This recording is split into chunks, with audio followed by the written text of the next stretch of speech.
Related din ito sa ating unused appropriations. No? Gusto ko lang ibahagi sa atin yung nangyari do sa, and this affects our economy, even yung investor confidence. You know, I have it on good information that yung announcement na ginawa, yung statement na ginawa ni ex-Congressman Saldico, na nagbintang siya na 100 billion, sinasabi niya na utos daw ng Pangulo na isingit sa BICAM. Your Honor and I both know that the 100 billion, and we went over, I know na, both of us went through the list independently or separately. And you and I agree na totoo yung listahan ng 100 billion pesos. Talaga nasingit sa BICAM. But yung sinasabi ni Saldico on social media as posted, na nag-deliver siya ng 25 billion representing the 25% commission di umano para kay Presidente, that I will attest na hindi totoo. No? Yun talaga absolutely untrue or false. Untrue or completely false. Why? Because you know, last Sunday, I received a call from the camp of former Undersecretary Roberto Bernardo. Ang sinasabi niya, noong nakita niya si Saldico sa social media na nagsasabing merong 100 billion di umano inutos ng Pangulo na isingit sa BICAM, napag-alaman ko from Undersecretary Bernardo na may mga tao sa Malacanang, not the President, not authorized by the President, who misrepresented him. I will name some of them. Undersecretary Adrian Bersamin. He name-dropped the President, making Saldico believe na utos ng Pangulo na ipasok sa BICAM yung insertions na 100 billion. Now, Yusek Trigib Olaybar. Other personalities. Anyway, regarding the 100 billion, binrake down, kasi nireview niyo yung kanyang notes. This is all related even to the appointment of Secretary Recto to be the Executive Secretary. As he is now the acting, I guess acting kasi hindi naman pwede magbigay ng ad interim appointment because Congress is not in recess, di ba? So, okay. Anyway, ang sabi niya sa akin, hindi po totoo yan, Mr. Senator. Kasi ang breakdown ng 100 billion, 81 billion, yun yung na-assign sa DPWH. Yung 29 billion, other agencies. Hindi niya alam. Out of the 81 billion or out of the 100 billion, yung sa 81 billion, 52 billion, siya ang personal na nag-handle. Ako po nag-handle nun. Nasa notes niya, ito yung kanyang table, binigay niya ako ng kopya. 51.01, I think almost 52 billion. Anyway, so 52 billion, yun yung personal hinandle niya. And talagang sabi niya, naghatid ako ng pera as kickback. But not to the President, but to Yusek Olaybar. And sabi niya, ang pagkaalam niya, kasama si Yusek Adrian Bersamin. 8 billion pesos, Mr. President, in at least 10 deliveries. The modus that yung arrangement nila is, may tigisa silang armored van. May armored van si Yusek Olaybar, may armored van siya, magpapark sa basement ng Diamond Hotel, darating yung van driven by Olaybar, and possibly, sabi niya, hindi siya sigurado, and possibly, along with Adrian Bersamin. Bakante yung armored van, ipapark, idadrive yung isang van na puno ng pera. Ranging from 800 million hanggang 2 billion. Umabot ng 2 billion only because sometime in March, yung kanyang date na sinasabi from, I think, March hanggang April, yung delivery. Very good nga raw siya, sabi ni Yusek Olaybar, kasi nakakapag-deliver. Ang biggest kasi naipon, because March 11, natatandaan niya, Inaapuran niya na si Undersecretary Olaybar, nakunin na kasi napupuno na at saka matagal na nakapark. Ang sabi ni Olaybar sa kanya, wag muna kasi magulo ngayon dahil inaaresto si dating Pangulong Duterte. So naipon yung laman ng van, sabi niya, mga 2 billion pesos. That was the single largest or biggest delivery that he made to Olaybar. Kung saan napunta, hindi natin alam. But personally, he knows or he knew that, kasi personally, nagpapalit sila, amounting to 8 billion pesos. 1 billion, he delivered to Secretary Bonoan. So that's 9 billion. Yung 8 billion was representative of 16% of the 81 billion or 82 billion. Ang usapan daw nila initially was 15%, Mr. President. Tumawad pa raw ng 1% si Olaybar, pero suspecha niya, natatawa raw siya dahil para sa sarili na lang ni Olaybar yung additional 1%. Kaya umabot siya ng 16%. 1 billion to Secretary Bonoan. Siya mismo nagbigay. So he was asking for my advice. Ang sabi ko sa kanya, can you put it in your own handwriting? And I'll see to it that it will reach the President. Isipan mo. But I took notes. When he was narrating what he was about to write down, I was taking notes together with my 2 lawyers. He was also with his lawyer. So, and that happened. The President received the handwritten narration. Ang sabi niya nga rito, eto, meron akong notes dito eh. Sabi niya, last quarter ng 2025, most likely during the last days of October or early November 2020, last quarter, USEC Trigib requested for list of projects. Siya nagpe-prepare eh. Of course, along with USEC Cabral, kasi si Undersecretary Cabral naman ang tinatas ni Secretary Bonoan na mag-prepare ng listahan. Ito nga yung awkward, Mr. President, and we want to correct this. Bakit nauna yung funding saka palang maghahanap ng items? Hindi po ba dapat may items nanggaling sa RDC bago po podohan? Complete with program report, complete with planning. Pero ito po, nauna pa yung pagpopondo saka palang hahanapan ng items na ililista sa NEP. Remember, bukod pa po ito, dahil ito, GAA na ito eh, BICAM na ito eh. And mind you, even during the NEP, anyway, mamaya ako na itakil yun. Ito yung sinabi niya rito. Ito, sinabi niya na si Trigib Olaybar prevented him from disclosing details on the 52 billion to Secretary Bonoan. Ayaw pa sabi raw, Mr. President. Tapos, sinabihan siya ni Yusek Trigib Olaybar na si Secretary Bonoan asked Executive Secretary Bersamin several times, sino ba magpapacilitate itong 52 billion? Of course, isasama sa BICAM, paano ito re-release? Sino magpapacilitate? Ang sagot ni ES Bersamin sa kanya, we will take care of it. Sila na raw ang bahala kung paano ayusin yung 52 billion. Now, I'm not defending the President, Mr. President. But in fairness to him, yung list of projects, yung 100 billion, initially naka-FLR lahat yun eh.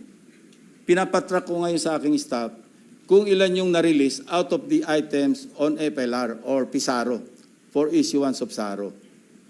Hindi pa namin alam. But initially, kasama sa nabito do sa 194 billion ng ating Pangulo, 1.15 billion pesos worth of projects. Andito yung listahan ng projects. Nilista rin nakita ng mga staff ko ito, pero may listahan din si Bernardo nito. Kung alam ni Pangulo at siya nag-utos na mag-insert ng 100 billion sa GAA, sa BICAM, bakit niya ibibito? Yan din ang observation ni Your Honor, di ba? Sabi niyo rin, because you also examined. While you were examining respecting the 2025 GAA, we were also busy inspecting. No, hindi naman tayo po nag-coordinate, but our findings are practically the same, di ba? It's the same, Mr. President. The same. Yeah, ito yung tatlong items no, na nabito. Saldico list vetoed items.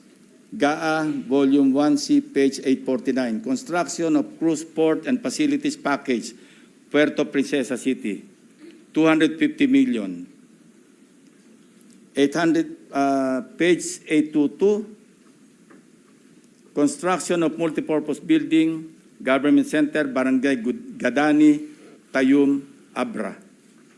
Page 322, construction of riverbank structure including irrigation system, integration along Polo River at Sitio Lawaan, upstream, right side, Mall Wall, Cebu, package 3, 100 million. Total, 1.15. Kung yung gusto kasi ng iba, paniwalaan natin na sa Pangulo ang nag-utos mag-insert. But it doesn't make sense to me, Mr. President. That's why I'm trying to explain this to our colleagues and to the members of the DBCC family para maliwanagan naman natin, and in the presence of the media, maliwanagan naman natin na hindi kasama ang Pangulo kasi yan, common sense. Siya nag-utos, ibibito niya. Siya nag-utos, i-FLR niya. Interjection, Your Honor. Yes, sir. Just for clarity, the handwritten note, letter was given to the President yesterday. As I think Monday, Mr. President. Yesterday. And At thereafter, 2 p.m. And thereafter, he asked There for were the- resignations. He asked for the resignation. In this case, Mr. President, courtesy resignation is a euphemism for firing. Yeah. All right, thank you. You know, Mr. President, the President is a very kind-hearted person. You know, I would have suggested to the person who brought to the President or delivered to the President the handwritten narration of Mr. Bernardo.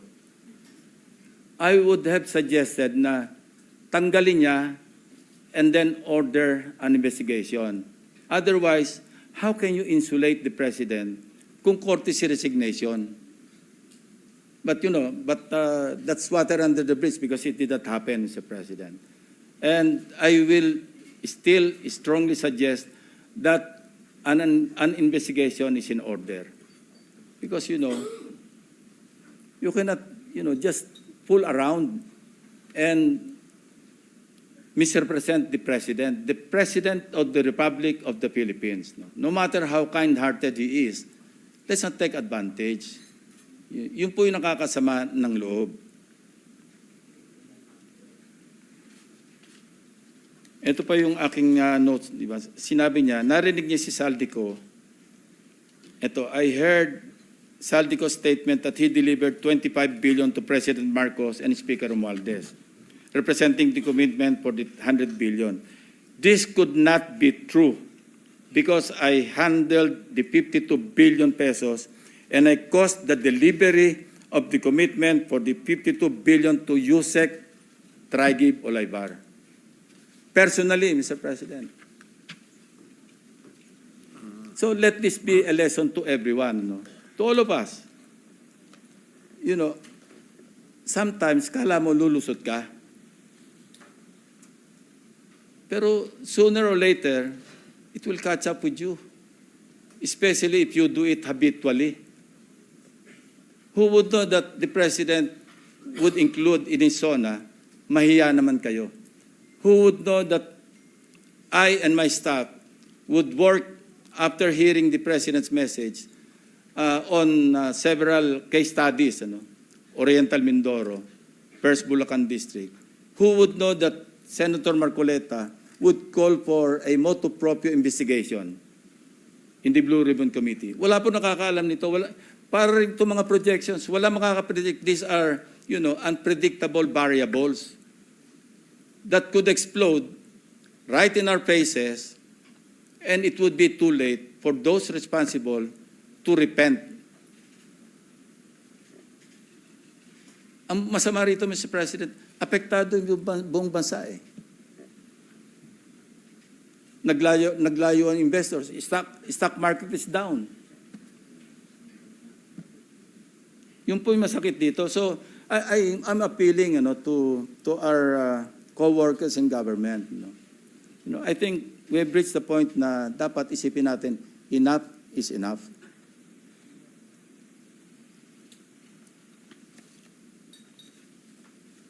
I think I have made myself clear, Mr. President, that there are persons responsible. And ngayon, back to the NEP. I don't want to steer the proverbial hornet's nest. Pero ito pa yung isang practice. Alam nyo, sinabi ko na nga ito na, and I think the distinguished sponsor will agree with me, that the 2025 GAA is the most corrupt. Lagi natin sinasabi ito. And I would like to describe it as a national budget that is corrupt to the core, from start to finish.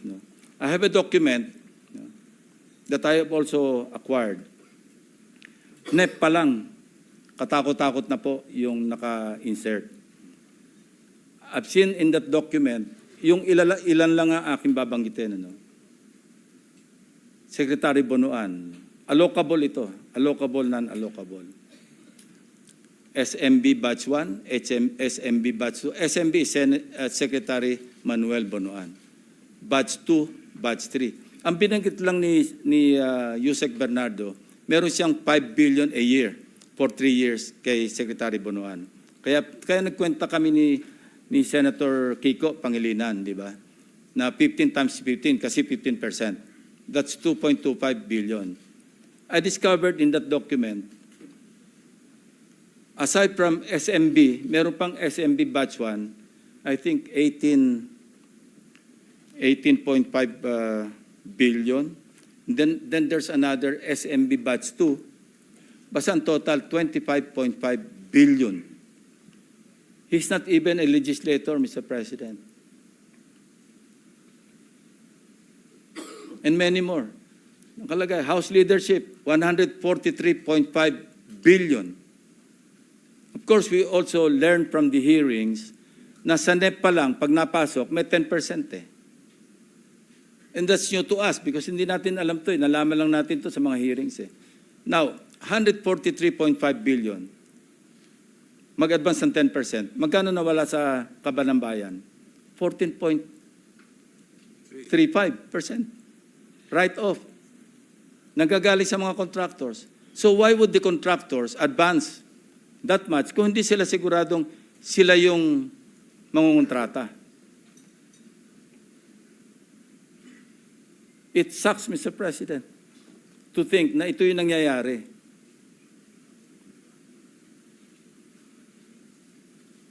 Mr. President. Yes, Mr. If I may, President. this might not be related to the budget, but since na pag-uusapan na rin po itong issue, paano po, and if the permission of Senator Lacson, base ho sa inyong kwento ho, sa inyong salaysay, si Yusek Trigive at si ang PLLO dati, si Adrian Bersamin, nakapag-insert po ng 81 billion in the BICAM. Paano po itong dalawang tao na hindi naman po high level ang kanilang posisyon na kumbinsi ho ang mga mambabatas na mag-insert ng 81 billion pesos po sa BICAM? Perception, Mr. President. Sinong hindi maniniwala kapag Bersamin ang nagsabi na utos ni Presidente na mag-insert kayo? Now, regarding the items, may tulong po yung DPWH. I would assume under Secretary Cabral because siya naman talaga yung nagpe-prepare ng list. Siya yung nagko-consolidate to find out baka merong redundancy, merong mga hindi viable, merong repeat projects. Siya lahat yan eh.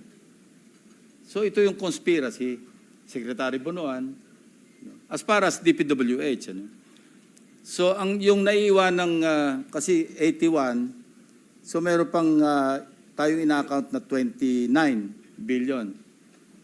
Iba't ibang agencies na raw yun. Probably other departments, 19. other agencies. Kung 81. Kahit na ho, 19, kung 81, 19. Yeah, 19 billion. Sorry.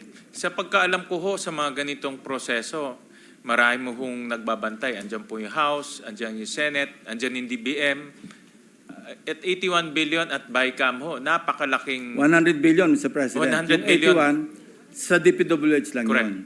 Yung 100 billion at BICAM, napakalaking movement po ang mangyayari. Bakit ho hindi na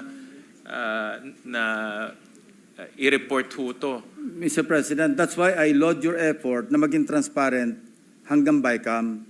Nang gagawin natin ngayon, wala nang alien items na papasok outside of the House version and the Senate version. And that's a very good way forward, moving forward, na talagang hindi lang magiging simple, transparent, hindi na po pwede yung 2 tao na lamang, 3 tao, 4 na tao nag-uusap sa BICAM. Now, you ask me, how could it have happened? Eh, nag-uusap, ilan lang eh. Bakit hindi pwede mangyari? Siningit yung 100. Pinaratify.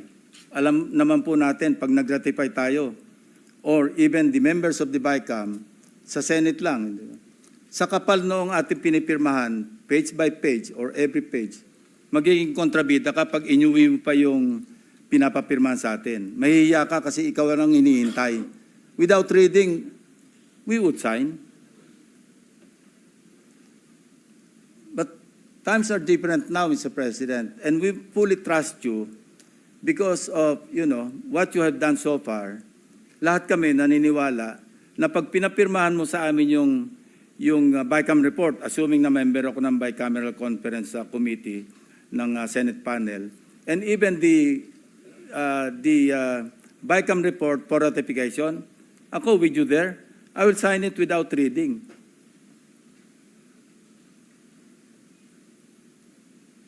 But the point is, Mr. President, first, ang gusto ko lang i-emphasize, i-reiterate, wala pong kinalaman ang Pangulo at wala siyang natanggap na 25 billion at wala ring delivery si Saldico. Imposible, sabi nga ni Bernardo, imposible siya mag-deliver ng 25% kasi ako yung nag-handle, ako nag-deliver ng 8 billion. Saan kukuha ng 25 billion si Saldico? Eh yung 81 billion, by the way, yung 29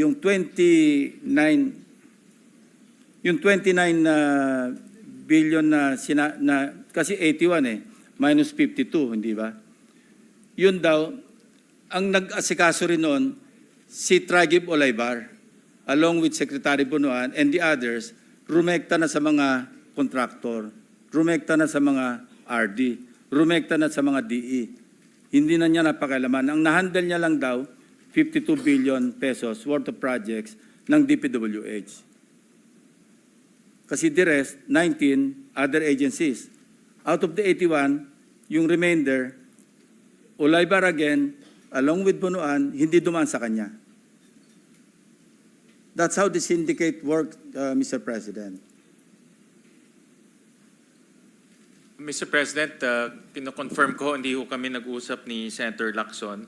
But review ko ho yung mga projects at ganun rin po nakita namin na about 1.1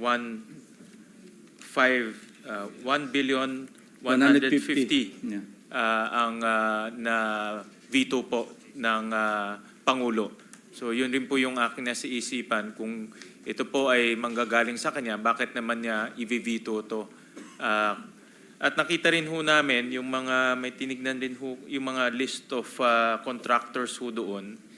Kasi in-identify ho yung mga contractors. Marami ho sa contractors ay kasali rin po doon sa mga maanumalyang flood control.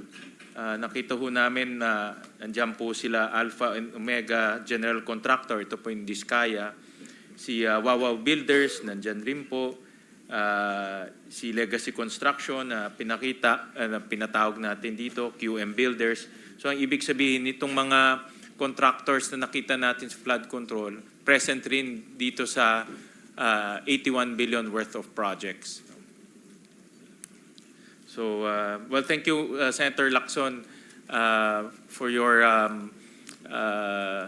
very eagle-eyed analysis on this matter. At yan rin po yung aming pag-iingatan moving forward, lalo na pagdating sa BICAM. And I've mentioned this many times na hindi na ho tayo papayag doon sa mga alien na projects, meaning projects na wala po sa original proposal at bigyan nilang papasok sa BICAM. I mentioned this many times dahil unang-una hindi ho na pag-usapan yan at pangalawa, masisira po yung buong budget process. And then live stream. The Yes, BICAM, whether big or small, will be live stream. There will be no more small BICAM. It will be live stream, no, this budget. So Irene will no longer cry. And I hope this, you know, Alam What- niyang alam ko. and I hope, Mr. President, what Senator Gatchalian has started can be sustained sana. Not only in the 2026 budget, sana all the way na. Kasi this is a painful lesson para sa atin lahat, Mr. President. You know, it pains me to see familiar names, some of them. The Executive Secretary is a good friend of mine, Mr. President. It pains me to mention his name.